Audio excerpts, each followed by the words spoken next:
नमस्कार, मैं आपके साथ पूजा जादौन और आप देख रहे हैं द फैक्ट इंडिया।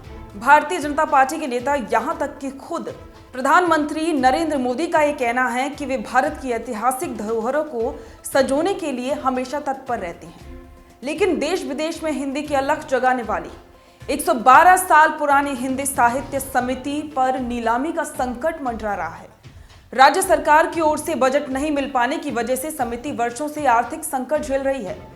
वर्षों से समिति के कर्मचारियों को वेतन नहीं मिलने की वजह से न्यायालय ने नीलामी का नोटिस अब भेज दिया है। हिंदी साहित्य समिति के लिपिक त्रिलोकीनाथ शर्मा ने बताया है कि न्यायालय की ओर से नीलामी का नोटिस चस्पा किया गया है। कोर्ट ने नीलामी की तारीख 16 जनवरी तय कर दी है। यदि उससे पहले 1,11,94,942 रुपए अदा नहीं किए गए तो हिंदी साहित्य समिति की नीलामी कर दी जाएगी। उन्होंने ये भी बताया कि हिंदी साहित्य समिति में 6 कर्मचारी अभी कार्य कर रहे थे। इनमें से 4 सेवानिवृत्त हो चुके हैं। वर्तमान में 2 ही कर्मचारी समिति में काम कर रहे हैं। इसको साल 2003 से वेतन नहीं मिला है। इसकी वजह से कर्मचारियों को न्यायालय की शरण लेनी पड़ी। बताया गया कि पिछली कांग्रेस सरकार ने हिंदी साहित्य समिति के लिए 5 करोड़ रुपए के बजट की घोषणा भी कर दी थी, लेकिन दुर्भाग्य की बात यह रही कि वो बजट मिल नहीं सका। बताया कि पिछली कांग्रेस सरकार ने 2 कर्मचारियों को साल 2003 से अगस्त 2019 तक का आंशिक वेतन न्यायालय के माध्यम से दे दिया था।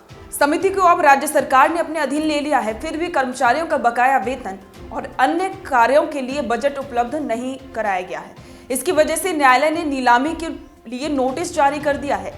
आपको इतिहास इसका बता देते हैं थोड़ा। हिंदी साहित्य समिति की स्थापना 13 अगस्त 1912 को पूर्व राजमाता मांझी गिरिराज कौर की प्रेरणा से की गई थी।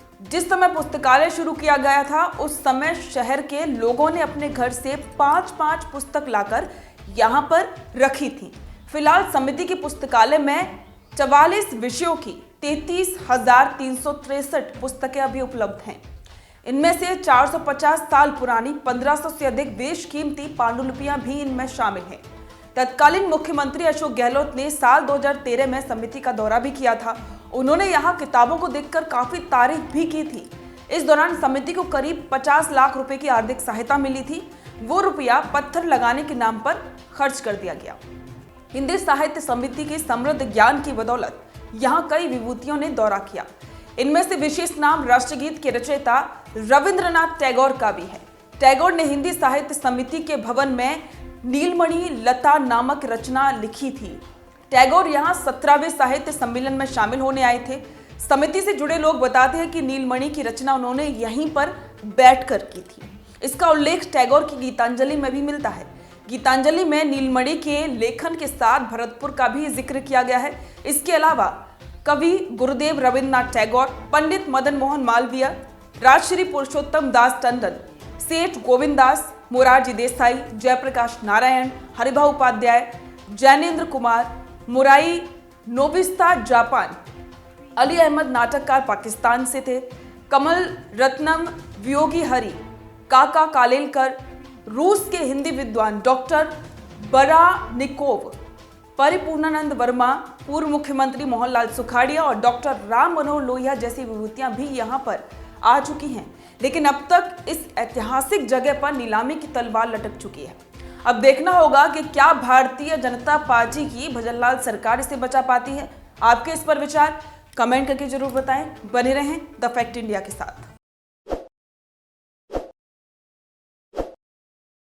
ताज़ा खबरों के लिए विजिट करें द फैक्ट इंडिया की वेबसाइट और डाउनलोड करें द फैक्ट इंडिया ऐप।